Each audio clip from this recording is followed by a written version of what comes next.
কোরআন তেলাওয়াত করা অবস্থায় আমাদের কোন কোন জায়গায় সেজদা করতে হয় আমরা যদি না জেনে থাকি অবশ্যই জেনে নেব।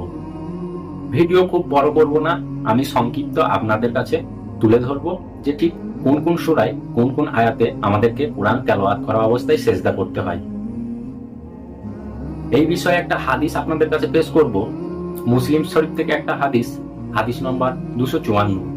হযরত আবু হুরায়রা রাদিয়াল্লাহু আনহু থেকে বর্ণিত, রাসূল সাল্লাল্লাহু আলাইহি ওয়াসাল্লাম বলেছেন যে যখন কোনো মুমিন বান্দা সেজদার আয়াত পড়ে সেজদা করে তখন শয়তান দূরে বসে থাকে আর কেঁদে কেঁদে বলে, হায় আফসোস, আদমের সন্তানদেরকে সেজদার হুকুম দেওয়া হলো আর তারা হুকুম পালন করলো এবং জান্নাতের অধিকারী হয়ে গেল।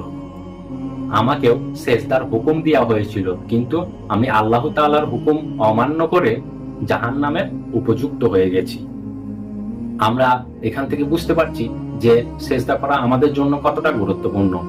অবশ্যই আমরা এবার জানবো যে কোন কোন সূরায় কোন কোন আয়াতের মধ্যে সেজদার কথা বলা হয়েছে, সেজদা করার জন্য বলা হয়েছে। পবিত্র কোরআনে মোট 14টি জায়গায় এমন আয়াত আছে যেগুলো পড়া কিংবা শোনার কারণে সেজদা করা ওয়াজিব হয়ে যায়। তো কোন কোন সূরার মধ্যে এই আয়াতগুলো আছে আমরা একটু নোটিশ করব এবং জেনে নেব, যেটা আমাদের পরবর্তীতে কাজে আসবে। আমরা যারা কোরআন তেলাওয়াত করতে পারি আমাদের কাজে আসবে। অবশ্যই আমরা মনোযোগ দিয়ে শুনবো যে এই 14টা আয়াত কোন কোন সূরার মধ্যে আছে। তো শুরু করা যাক।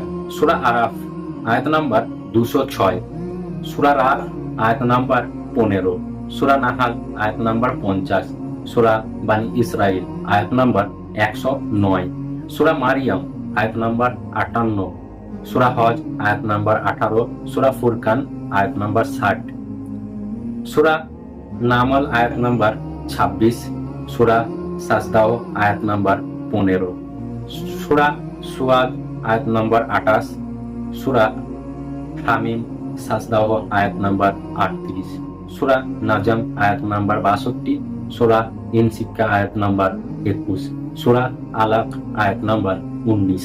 এই যে আয়াতগুলো আছে, এই সূরায় যে এই আয়াতগুলো আছে, এই আয়াতগুলোই কিন্তু আমাদের পড়লে অথবা শুনলে আমাদের জন্য সেজদা করা ওয়াজিব হয়ে যায়।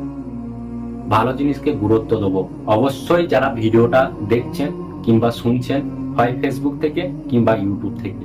ফেসবুক থেকে দেখলে অবশ্যই ফেসবুক পেজটাকে ফলো করে রাখবেন এবং ইউটিউব থেকে দেখলে অবশ্যই চ্যানেলটাকে সাবস্ক্রাইব করবেন এবং ফেসবুক থেকে দেখলে অবশ্যই একটা শেয়ার করবেন, ইউটিউব থেকে দেখলে লাইক করবেন এবং কমেন্ট করে জানাবেন আপনার ভিডিও কেমন লেগেছে। তো আবার আসবো আমি পরবর্তী ভিডিও নিয়ে। অবশ্যই আপনাদের মতামত আপনারা কমেন্টে জানাবেন। ভালো থাকবেন।